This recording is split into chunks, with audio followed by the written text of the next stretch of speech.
Le processus que je viens de vous décrire est le processus par lequel nous allons transformer ce que le cours appelle les relations particulières en des relations saintes.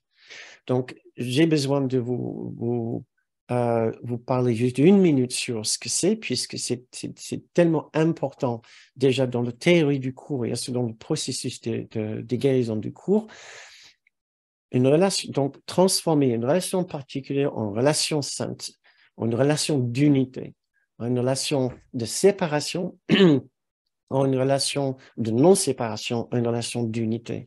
C'est ce que nous essayons de faire. Qu'est-ce que la relation particulière?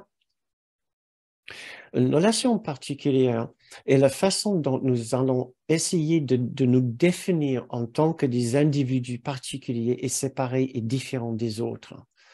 C'est une façon dont nous allons essayer de satisfaire nos besoins en tant que ces êtres particuliers et séparés.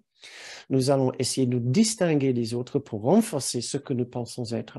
Nous allons aussi utiliser ces relations-là pour souffrir, figurez-vous, puisqu'il y a déjà souffrance en nous du fait de croire dans nos séparations. Nous ne supportons pas d'être responsables pour cette souffrance, donc nous allons le mettre sur le compte d'autres personnes. Donc, nous allons utiliser ces relations pour blâmer les autres pour la souffrance que nous ressentons. Donc, vous voyez, ce n'est pas des relations très saintes, c'est des relations très égotiques, des relations de dépendance, souvent. Nous allons d'un côté essayer de satisfaire nos besoins, de nous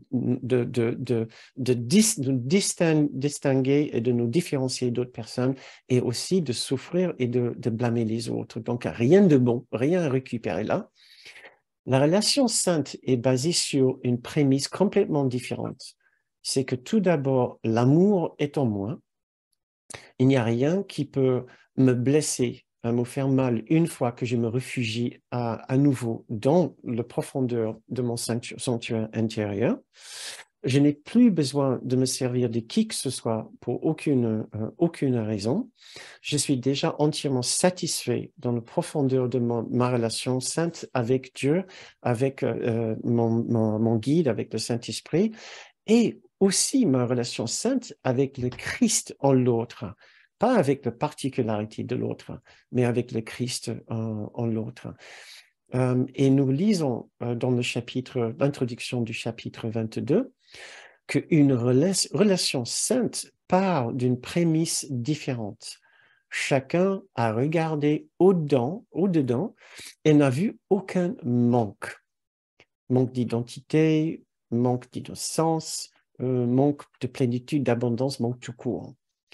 Acceptant sa complétude, il voudrait l'étendre en se joignant à une autre entier comme lui.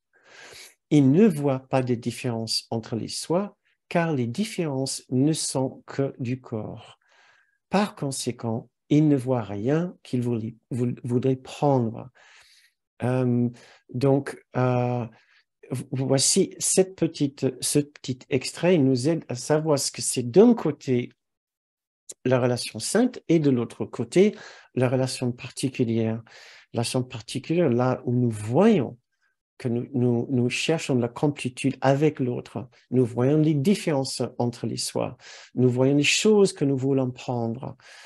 Pour revenir sur notre extrait. La relation sainte, c'est totalement l'inverse. Nous avons regardé au-dedans de nous-mêmes, de notre propre esprit, et nous avons trouvé que là, il n'y a rien qui manque.